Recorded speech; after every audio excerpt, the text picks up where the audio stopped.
In this video, we will show you how to replace your front brake caliper. This is on a 2009 Dodge Dakota. It will be located behind your front wheel. Let's get into it. The first thing you need to do is safely raise and support the front of the vehicle so your wheel's off the ground. Once you've done that, continue on to removing all 5 of your 22mm lug nuts and then the wheel.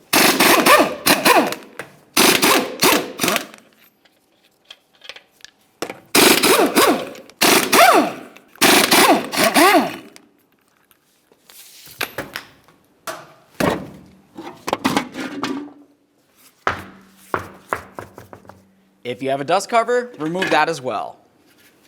Now that we have the wheel off of there, we're going to continue on with one of our lug nuts and a spacer to hold the rotor in place.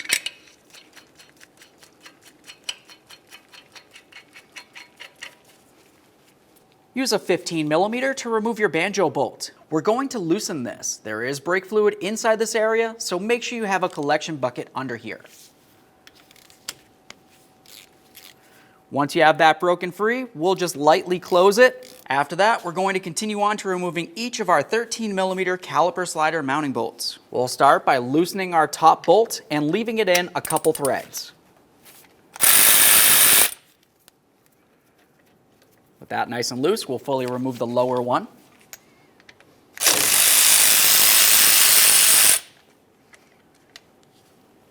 Now we can make our way back down to that banjo bolt. We're going to crack this, leaving it loose. You'll find that brake fluid continues coming out of here. Once you've done that, make your way into the passenger compartment. We'll press down on the brake pedal and hold it to the floor with something such as a pry bar.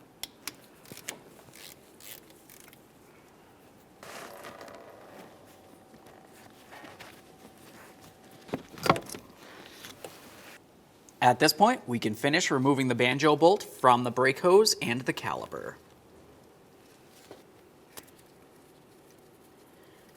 On this banjo bolt, you'll find that you have 2 crush gaskets, one on either side of the flex hose. Let's remove that. At this point, we can pull the banjo bolt and the gaskets away from the flex hose. Set those crush gaskets aside for recycling. Clean and inspect your banjo bolt. Now we can grab onto that caliper and remove our final slider bolt.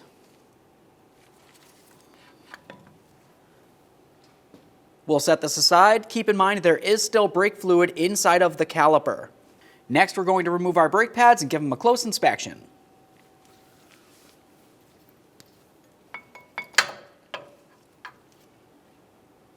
With those brake pads out of the way, we'll continue on to each of our 2 21mm mounting bolts that hold the bracket to the steering knuckle.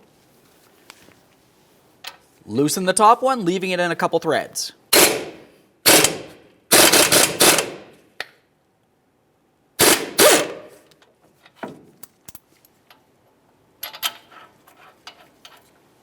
Fully remove your second bolt.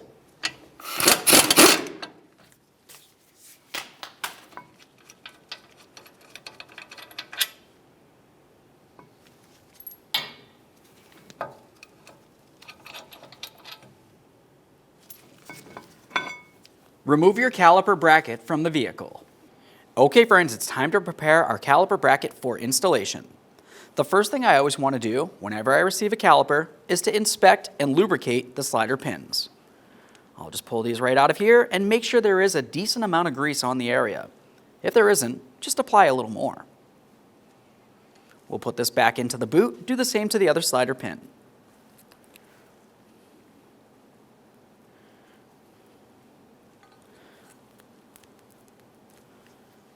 The next thing you would want to do on the caliper itself would be to lubricate each of the pistons.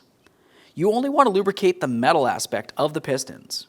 Once you have some caliper lubricant on each of these areas, we'll continue on to each of the 3 ears on the other side of the caliper. This will help with vibration dampening and noise reduction. Okay friends, it's time for the installation of our caliper bracket. Let's take this and put it in position. Start in each of your caliper bracket bolts, snug them up, torque those to 130 foot-pounds.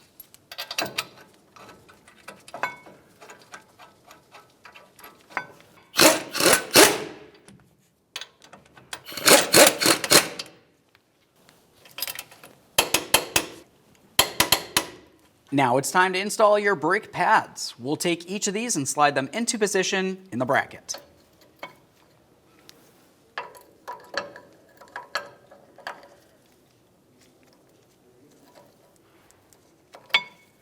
Once you have both of those in place, give them a wiggle to make sure that they still can free flow in the caliper bracket. Let's continue on with putting the caliper in position over our brake pads.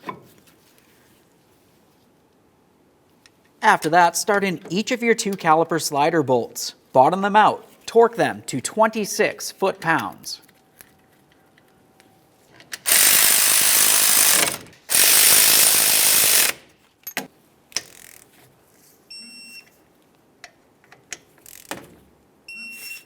Once that's torqued, continue on with your banjo bolt.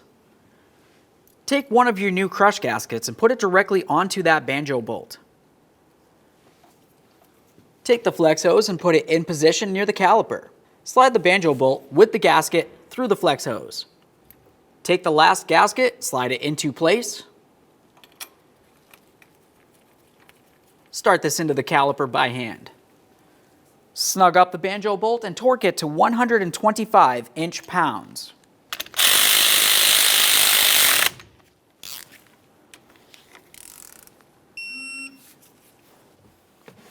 Let's remove the pressure from the brake pedal.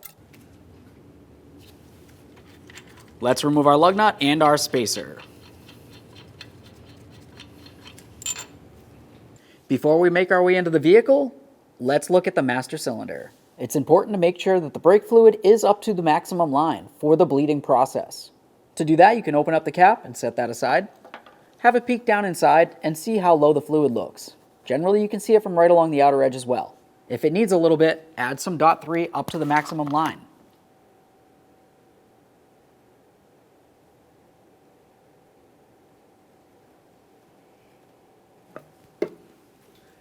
Now at this point, we can continue on to bleeding the brakes. Having the second person inside the vehicle, we'll have them pump up the brake pedal till it's nice and firm and let me know when they're holding the pedal.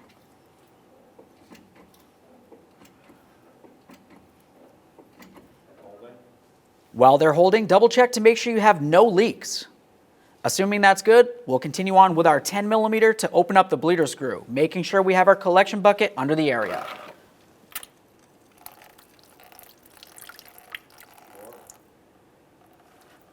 As you saw, when fluid was coming out of there was a lot of air bubbles. We're going to continue this process, making sure that there's no air in the system. Go ahead and pump that brake pedal. Once you've confirmed that there's no air in the system, go ahead and use your 10mm and close the bleeder screw. Once it's nice and clean, continue on to your bleeder screw cover. Okay friends, if your vehicle had a dust cover, put that on. Once you have that on there, continue on to installing your wheel.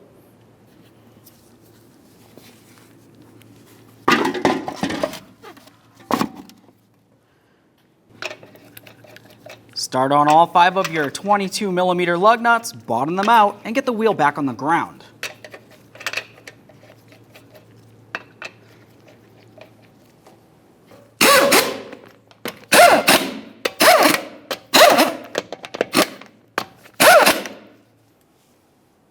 With the wheel safely on the ground, we'll torque each of these in a crisscross manner to 130 foot-pounds.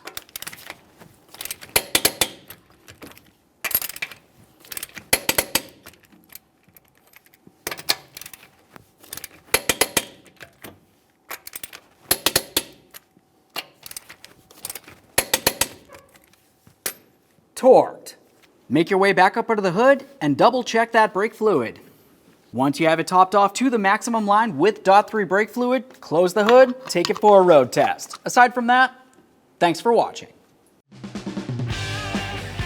When only the best will do, demand TRQ. The only company that lets you view before you do. TRQ is committed to offering the highest quality aftermarket auto parts that are engineered for peace of mind. Thanks for using and viewing with TRQ.